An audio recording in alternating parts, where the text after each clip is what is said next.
Hello, we're going to go ahead and get started. And our webinar topic today is Perfecting Provider Recruitment, Effective Interview Strategies for Hiring Top Talent. I want to start by introducing myself. For those of you that don't know me, hello, my name is Megan Lynch, and I'm the HR Director for the Acuity Hearing Network. I also want to introduce some of my colleagues and what we do here at Acuity. Acuity is built on a team of people that have owned and operated hundreds of clinics across the US that have real life past experiences that have proven a positive result. This group has offerings in several different areas that we could help your business with, such as marketing, finance, admin, strategy, coaching, people. Of course, we're going to talk about people today, and we really exist to help owners in the business thrive, have fun while doing it, and hopefully be very profitable. I'm going to start by showing you the employee journey. And as you can see, this is our roadmap for people processes. It's very similar to what you might think when you look at what your patient journey looks like, but this is the employee side of the processes and journey that we look at. The last webinar, we discussed sourcing methods, and we talked about, what does the competitive landscape look like to find providers and clinicians, which is a choke point in the industry. We're all facing these challenges, and, what can we learned some strategies that we can do to help find people. Today, we're going to focus on the selection process. So now that you've hopefully found someone, how do you put them through a best-in-class interview experience that will yield a positive result, such as hopefully an accepted offer and an engaged and productive team member once they are on your team? This is a roadmap of a recruiting process and a flow chart that we use. We're not going to discuss each step in each bucket, but we will talk in greater detail specifically on the on-site interview experience and how to assess candidates to make sure you're finding the right fit for your team. Something to think about is the cost of a bad hire and making the wrong decision when you are going through this recruiting process is 15 times his or her annual salary. So it's important to take the time to get this recruiting and selection process right. One tool and book that we use in our business is Scaling Up. And in Scaling Up, there's a people section, and in chapter 4, they devote the entire chapter to the team, specifically attracting and hiring. And one thing I thought was really important to think about in this chapter that I want to share with you today is the 4 criteria for hiring. And this is based on when you're looking at talent, what's available in your location or who's willing to relocate. When you think about your compensation range, who's going to accept your offer based on what you can pay for benefits and compensation and culture? What do you offer? So, who's available and what's going to be the best fit? When you get to that point, this diagram shows that will is at the top, and then it goes down values, results, and skills. And I think that that's an important component to consider. So often, when we are thinking about what we want to find for a team member, we're looking actually at it in reverse. We're like, okay, who's licensed, who's credentialed, who can we plug in here and be a clinician in this office? And we forget about the first parts, like, who has the will or the desire to be successful? Who's going to have the personality that's going to be driven to meet our goals of our business and help us grow and be successful? Who has the values that are going to fit in and align with our team culture? And, then the results and the skills, of course, are important as well. But if you forget the first 2, you could very easily end up with the wrong fit that could bring down, the engagement or the morale of your team and your office.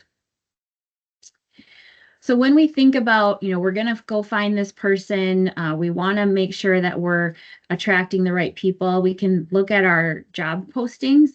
This job posting, there's a lot of words on the screen, but what I want to really highlight for you, this is a audiologist position that I'm currently working on filling for one of our clients on the East Coast. And what I want to ask you two questions to think about when you're trying to hire a clinician or a provider. And you're going out there. It's very much like marketing. How are you marketing to your patients? And this is on the people side. How are you marketing to your potential team members? So those two questions that I want to ask is, how can we expect our employees to be extraordinary and differentiate the company if we're using the same hiring, the same onboarding methods as our competitors, and we're using the same job postings? Like we're just copying and pasting and putting it out there, and there's nothing unique. So I want to challenge you to try to come up with job postings that really reflect who you are. And the second question is, what characteristics describe your ideal workforce that our competitors could not or would not use to describe theirs?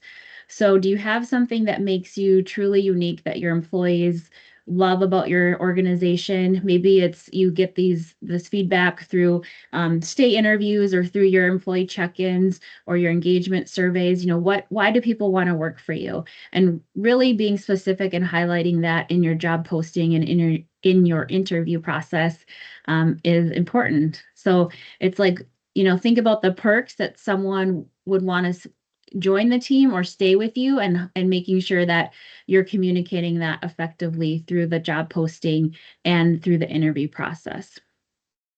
Once you get someone to apply, I'll kind of step back a minute here and ask you to think about your last interview process and, raise your hand virtually, I guess, or think to yourself, in your last interview process, did it last, 15, 20, 30 minutes, or did you take the time to really get to know the person, whether that was virtually or if it was in person? Another question is, raise your hand or think about to yourself, in your last interview process, did you ask like questions such as, what's your top strength or what's your greatest weakness? And then leave it at that and not probe or follow up. One thing that we offer is we have tools like for all of the different parts of the employee journey, but within the selection process, we do offer interview guides for both the front office, PCC, and admin world, and the clinician and providers. So I challenge you to take the time to review the resume of the candidate that's going to be either meeting with you virtually or coming in on site, and get to know them, think about their experiences, ask them questions that you've prepared ahead of time. Don't just wing it, which is so easy to do. I know we're all busy and we have 100 other things to be thinking about as business leaders, but if you're going to take the time to interview someone, really, give them that time and get to know if they're going to be a good fit.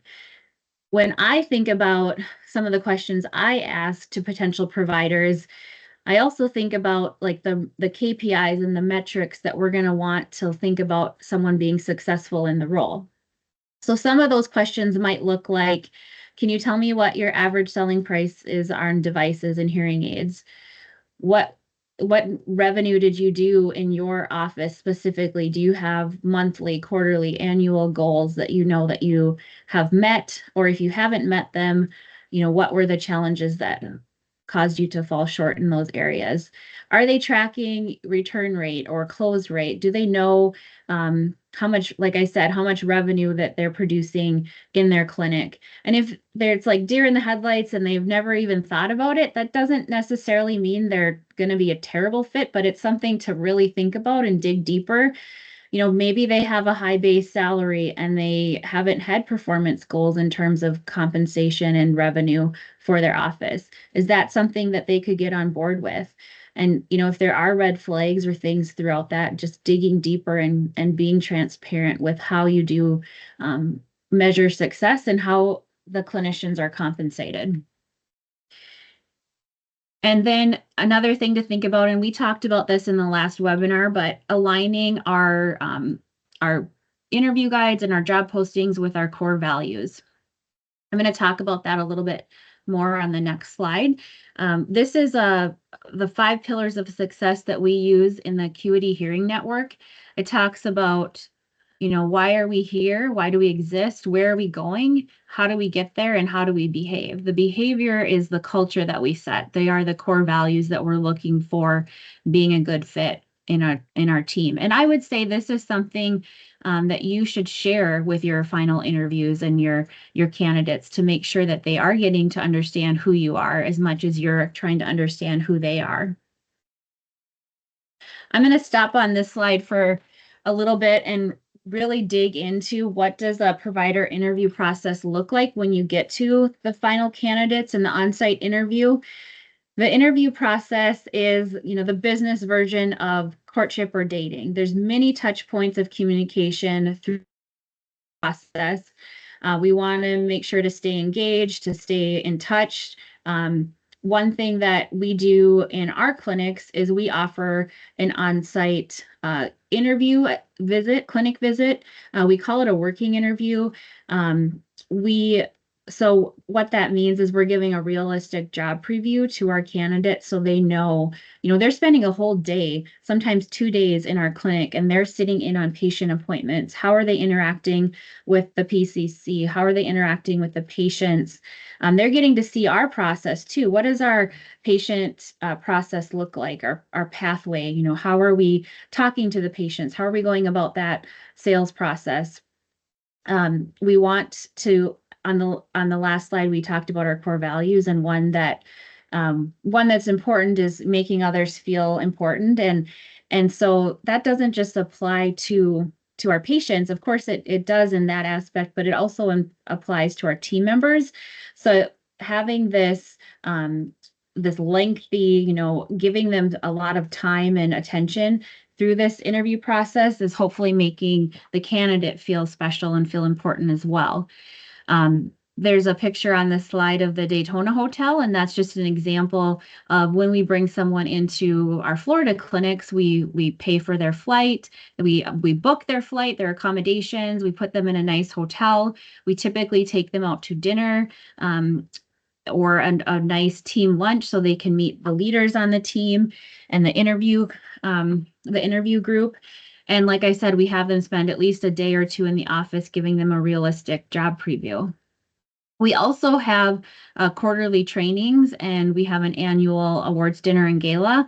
And if our interview, falls around maybe possibly some of these team meetings or trainings, we've been transparent and invited the candidate to come spend the day with us at the training. This is a picture below the hotel of our last team training that we did, and we had a candidate come that was, between offer acceptance and starting, or if we're, in that final interview stage, we've invited candidates to come to that. Also, if you have externs, it'd be a great idea to stay engaged with them between their acceptance and the next spring when they start their externship. You could invite them to a training, or to, if you have an annual dinner or awards celebration, you could definitely invite them. We have done that, and I think that the feedback we've gotten both from candidates and new hires is they feel, very included, and they're excited. They're even more excited about joining the team after they get a chance to see what we're all about and meet more of the team members.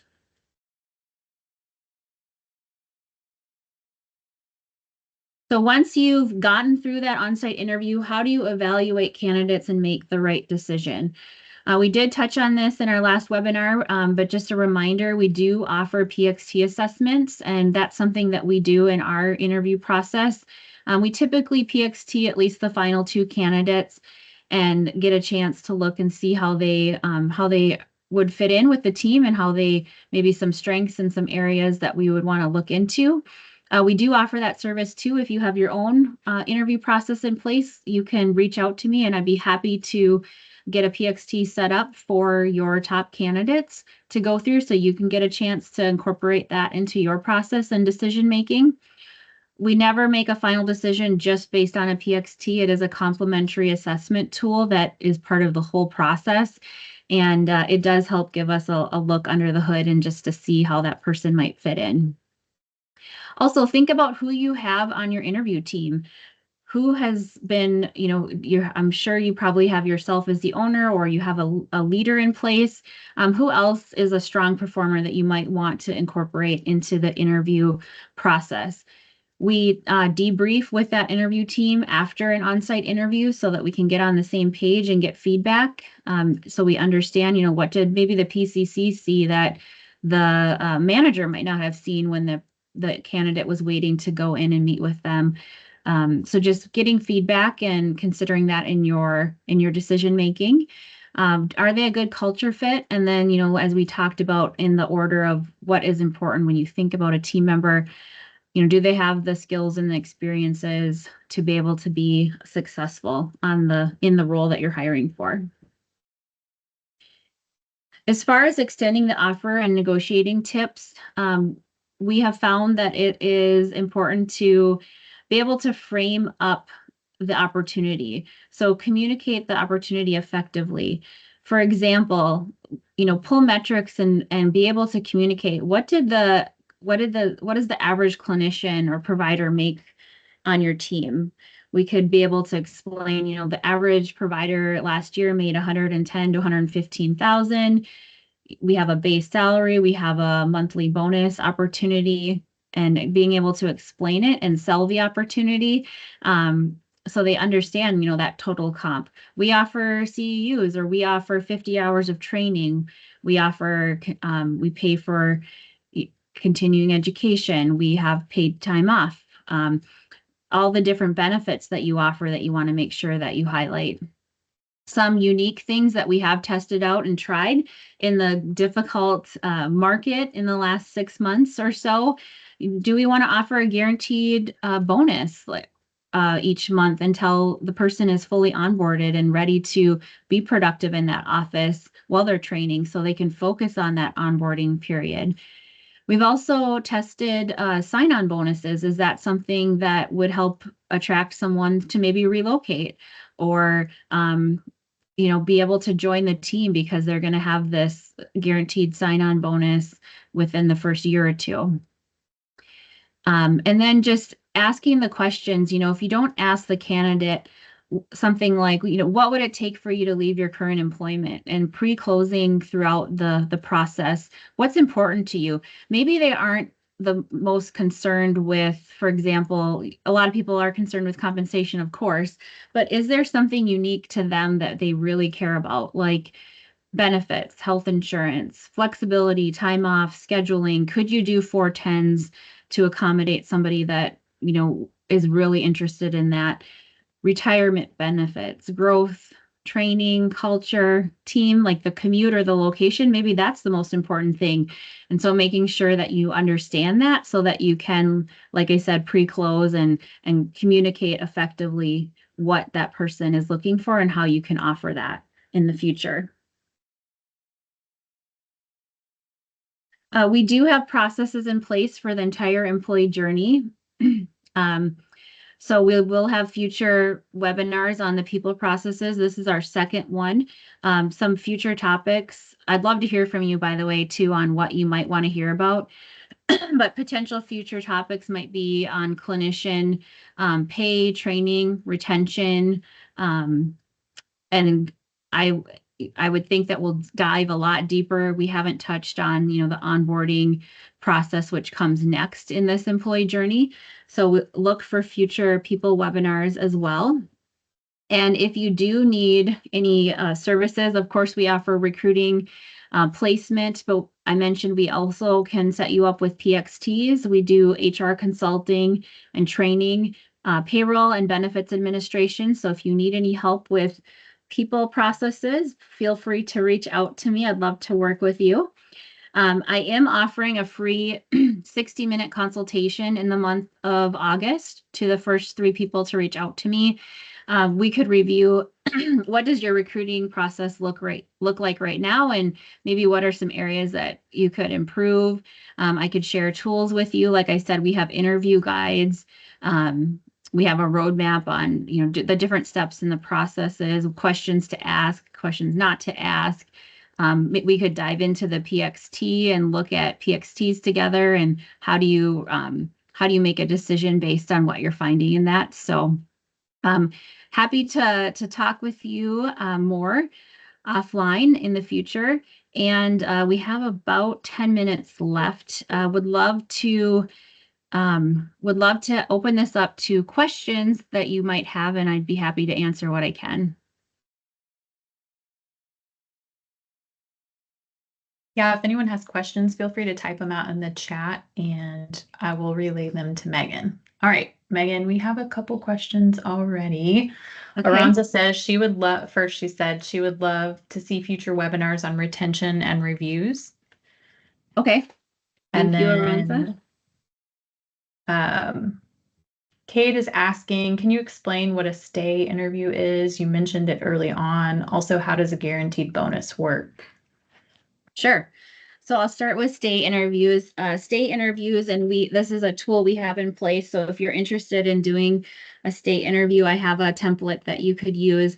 But the purpose of a state interview is a employee check-in, talking to your employees. It's once they're on the team. So what's going to promote them to be able to retain on your team to stay with you. So you're going to ask questions that are very similar to like a start, stop, keep if you've used that in your businesses before, but they really dig into the motivation on, is someone going to stay with you? And if not, what are some of the risks or the red flags that you might be seeing that this team member, or maybe it's PCCs are possibly at a risk to turn over because of a process or a stuck they have. And if we just fix that one thing, we're going to be able to retain people longer. So it's a communication tool. It's a point of check-in with your team members. A manager would do that one-on-one. It would be like a one-on-one check-in that you would do with your teammate and your team member to basically assess, are they going to be staying with you, and do you think they're at a risk of turning over? The next question I think was on the guarantee bonus. And so what that looks like is, for example, let's just say that we structure our compensation with a base salary for providers, and then they have a monthly bonus opportunity based on how their office is performing and the revenue of their office. During the first 6 months of onboarding and getting used to the clinic and the processes, we have tested out and tried offering a guarantee bonus. For example, you could offer $500 or $1,000 or $1,500 for the first 6 months, that person, that provider would know, I'm going to get a bonus, every month. And I can just focus on learning and getting them ramped up for how the patient processes work, and being able to go through those sales processes. It just gives them a little bit of breathing room, and they can focus on what they need to be focusing on to get up to speed in the office. You could word it so you are eligible for this $1,000 bonus if you don't hit your threshold, meaning like if you're not hitting your performance bonus, then you get this 1,000. So it's like one or the other. And usually it takes someone the 3 to 6 months to get up to speed and be hitting bonuses, depending on the office, of course, and the opportunity.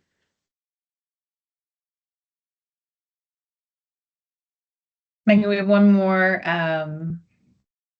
You normally make the offer to a candidate. What is the advantage or disadvantages of that policy versus the direct report making the offer?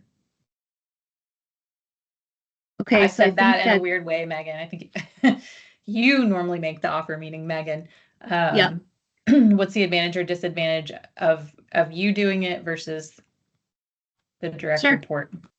So I think, I think that that's asking like me doing it versus the hiring manager or whoever's making that decision at the clinic. So an advantage would be I do this all the time and have tons of experience making offers, crafting offers, do my best to really sell the opportunity and close the candidate. And it takes that pressure off of you as the business leader.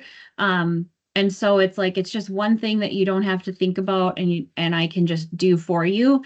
An advantage of the leader doing it themselves, the manager of the position, would probably be that just building that rapport and that credibility or trust. Like, let's say you're doing it in person, for example, that could be really fun and could be very powerful, a close method to be able to make that offer in person.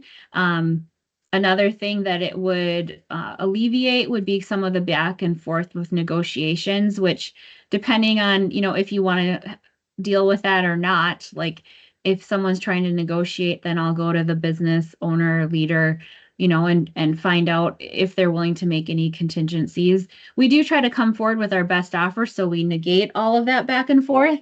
But of course, it does happen at times. And if you're doing it in person yourself, you can, be right there and kind of read the room, like how are they responding to this offer? Are they excited? They can ask their questions in real time. So it's a preference. I'm happy to do it. I like doing it. I have a lot of experience with trying to close on the offer, but I can see value in the leader doing it as well, and what you prefer.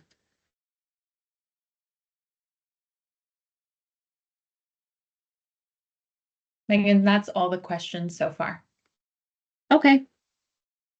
Well, we have just a couple minutes. If anyone thinks of another question, feel free to put it in the chat. Otherwise, like I said, this is my contact info. Reach out to me. I would love to connect with you and talk more offline. And I did take a note, Aranza. Thank you for your retention and employee reviews recommendation. I will work on that for future webinars.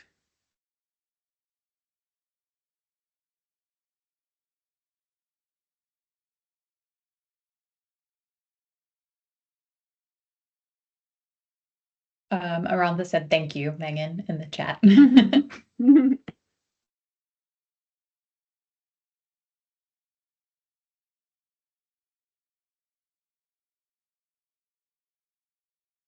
All right. Well, have a great afternoon. Appreciate your time.